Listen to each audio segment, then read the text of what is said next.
ചേലക്കരയുടെ വാർത്താ സംസ്കാരത്തെ തന്നെ മാറ്റിമറിക്കുന്ന ഒരു എൻട്രി ആയിരുന്നു റൈറ്റ് വിഷൻ നടത്തിയത്.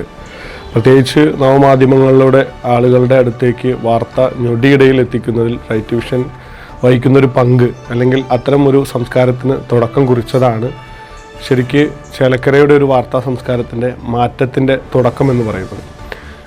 പലപ്പോഴും ശ്രദ്ധിച്ചിട്ടുള്ളൊരു കാര്യം, രാഷ്ട്രീയ ഭേദമന്യേ റൈറ്റ് വിഷൻ ഒരു പ്രതിപക്ഷമായിട്ട് പല സ്ഥലങ്ങളിലും ആക്ട് ചെയ്യുന്നത് നമ്മൾ ശ്രദ്ധിച്ചിട്ടുണ്ട്.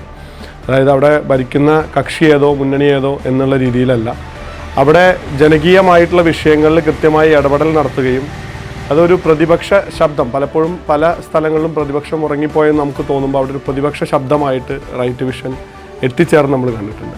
മുള്ളൂർക്കര, പാഞ്ഞാൾ പോലെയുള്ള പ്രദേശങ്ങളൊക്കെ പ്രാദേശിക ചാനലുകളിൽ പോലും വാർത്ത ഇടം പിടിക്കാതെ കിടന്നിരുന്ന ഒരു സ്ഥലങ്ങളായിരുന്നു. അത്ര വാർത്താ പ്രാധാന്യമുള്ള സ്ഥലങ്ങളായിരുന്നില്ല. പക്ഷേ ഞങ്ങളുടെ നാട്ടിലൊക്കെ ഒരുപാട് വിഷയങ്ങളുണ്ടായപ്പോൾ, ഇവിടെ വന്യമൃഗ ആക്രമണം, അതേപോലെ ആന ഇറങ്ങുന്ന വിഷയം, അതേപോലെ തന്നെ ജനങ്ങളെ ബാധിക്കുന്ന ഒരുപാട് വിഷയങ്ങളുണ്ടായപ്പോൾ അത് രാത്രിയിലൊക്കെ 11 മണിക്കും 12 മണിക്കും റൈറ്റ് വിഷൻ ചാനൽ വന്നിട്ട് ആന ഇറങ്ങിയ വിഷയമൊക്കെ റിപ്പോർട്ട് ചെയ്തിട്ടുണ്ട്.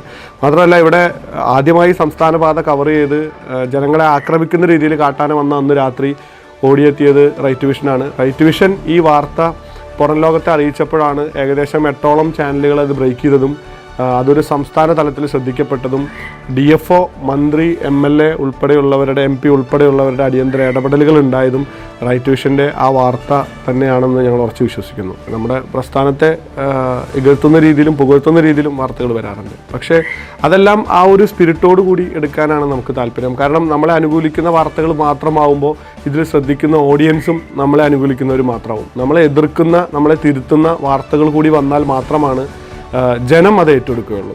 നമ്മളെ എതിർക്കുന്ന വാർത്തകൾ വരുമ്പോഴാണ് നമ്മളെ അനുകൂലിക്കുന്ന വാർത്തകൾക്ക് പ്രസക്തി ഉണ്ടാവുകയുള്ളൂ. അല്ലെങ്കിൽ ഇതൊരു വൺ സൈഡ് ന്യൂസായിട്ട് മാറും.